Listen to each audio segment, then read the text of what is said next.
Great day in Michigan women's basketball. It's just really an honor to be able to celebrate Diane Dietz and all that she's meant to Michigan and all that she's meant to Michigan women's basketball. And to hang her jersey in the rafters is really special. Also, a great day to celebrate Brooke Daniels and kind of what she has meant to our program. I mean, you guys see it on a daily basis, as do I, but she's a difference maker for us. And she got her 1,000 point tonight, so that was really incredible for her as well. But if you look at her stat line, it's insane. I mean, 8 rebounds, 8 points, 6 assists, and 5 steals. I mean, she's on the verge of quadruple doubles every single night for us. So just happy to come away with the win. Happy to celebrate some Michigan women's basketball history. Yeah, for Teala, obviously a little bit of a different role for you today, just getting the start. Just how'd that feel? It was amazing. I just think, my teammates really make me feel welcome, even when I was on the bench. So to be out there in the start was just, awesome. Going back to what Coach started with, but Diane Dietz getting her jersey honored tonight. What was that like from a player perspective, seeing a Michigan women's basketball player's jersey honored for the first time? Yeah, just a feeling of celebration, but also just like a determination to keep pushing for women's representation, especially all throughout history. I think it's definitely a little bit disappointing that it's taken this long, and we still have the Nazes, the Caitlin Flaherty's, and even girls on our team now that could possibly be acclimated for something like that. I think it's a celebration, but also just a continuing push to move forward and stand with women's rights in here. And then question for both of you guys. You guys were both crashing the glass hard, and then Tay, you had 6 offensive rebounds. Can you talk about what second chance points especially added to today's win?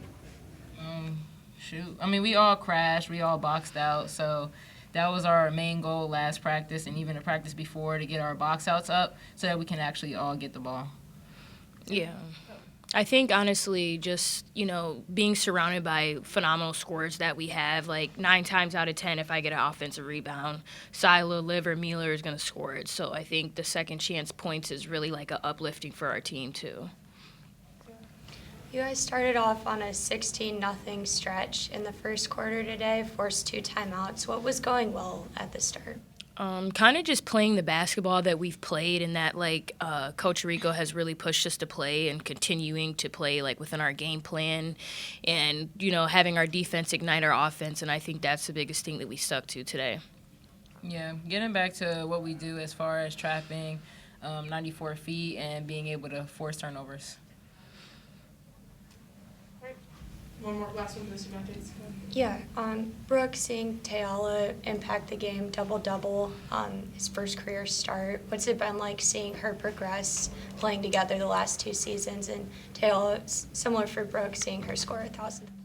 Honestly, when I first got here, just seeing Tay come out of her shell, come out from being really shy, and obviously just with her frame and her ability to move how she does, she can be very deadly within her future, being able to defend, rebound, and score from all 3 levels. I think as soon as they keep building on this, they have really a dynasty that they're going to build, and I think Tay is going to be a big part of that, as she is right now.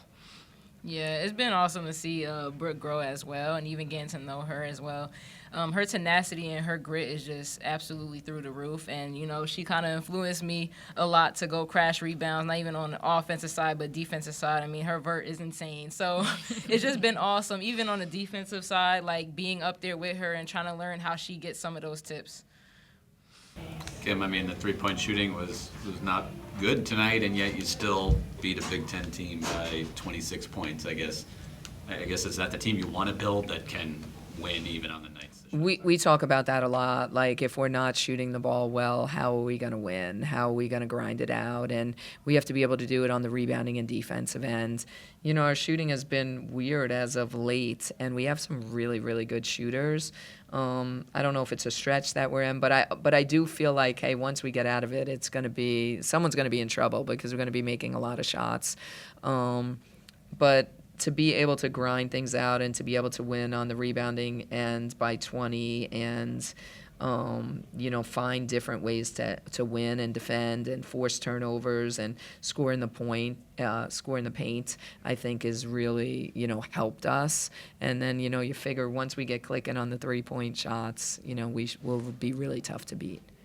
Really good. Kendall's role is really taking shape, especially offensively. Can you talk about what it means to you and the team having her on your side of the court this time around at this point in the season? Yeah, I mean, she's another one that almost had a double-double as well. I knew it was going to take her a little bit of time. She missed, the spring, the summer, and most of the fall. And she didn't play too much as a freshman. So for us, she's kind of like a freshman, but she's like, finding her way and just giving immediate impact. I mean, you could see the things that she sees on the floor, from her passing ability to her defensive ability, her versatility of guarding every single position. And then, the last thing to come has been her offense, but it's coming, which is really awesome to see. She's becoming more and more comfortable. She's such a great kid and such a great player for us, and it's exciting. This is what we thought she was going to be for our program, and she, the majority of our team are still really young. She's still only a sophomore, and she's still, learning and growing and getting better. But her role is increasing, and she's getting more and more comfortable for sure. Free throw shooting 36-11 in your guys' favor today.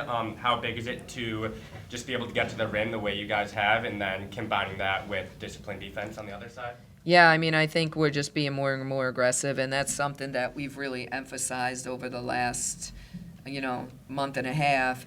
Can we get to the free throw line, and can we limit our opponents? And at the beginning of the year, we were reverse. We were one of the worst in the country and fouling people and allowing people to get to the free throw line. So that's kind of been a point of emphasis of ours. And I think starting in the Minnesota game, it was a big difference in the game. We got to the line and we didn't allow them to get to the line. And I think that is also the case tonight, and was the case maybe in Penn State as well. So I think us being able to get downhill, us being able to force the turnovers, which led to transition, which allowed us to be fouled, and also the offensive rebounding allows you to be fouled. So those are two ways to draw fouls and get to the free throw line, and we did a really good job of that tonight as well. That's something that we're really trying to emphasize. Zach, and then we'll end with Taylor. We just got to get to Diane's stuff. Sorry. Yeah, just with Tayala, at the beginning of the season, you mentioned how she was going to be someone to watch. Can you just speak on her first career start and how she? I said this last year, and I'll probably continue to say it through her career, and Brooke kind of alluded to it as well. She's just built a little different. Her frame is different. Her length is different. Her ability to affect the game at every level is just different. She's just so young. And when I mean that, like a baby deer, she's young in the game. Silas Swords has, played in the Olympics. Olivia Olson played USA basketball. Mila Holloway played international basketball. Tay is just learning the game. And once it all clicks for her, we see what it's like right now when she's a baby in the game. The sky is the limit for this kid. She's just phenomenal. She's a sponge. She wants to get better. She can be the best defender. She could be the best scorer. She just could be anything that she wants to be, and I think she really wants to be great. So she's kind of, taking it day by day, but really embracing the culture of our team and really connecting with our team. And I think everyone loves her and loves when she's out on the court. So she did a great job in her first career start. And Taylor, we'll end with you. No Silo tonight, and your team still won by more than 25 points. Tayala stepped up into that starting role, and you had so many bench players stepping up tonight. What did the depth of your team bring to the game? Yeah, and I think when we talk about last year to this year, at the beginning of the year, we were always like, the difference in this squad is we can go deep into our bench.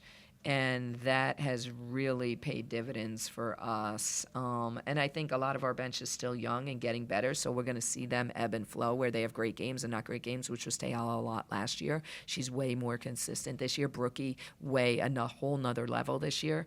So I think with experience, they're going to become more and more consistent. But our ability to go deep inside our bench has been tremendous for us all season long. And I think it gives players like Olivia Olson a break, and players like Silas Seward Edwards a break, Emile Holloway a break, without any drop off. So, it's definitely been probably one of the deepest teams we've had here.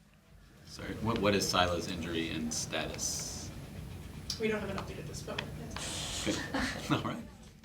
I'm like, I don't know. Okay, thanks.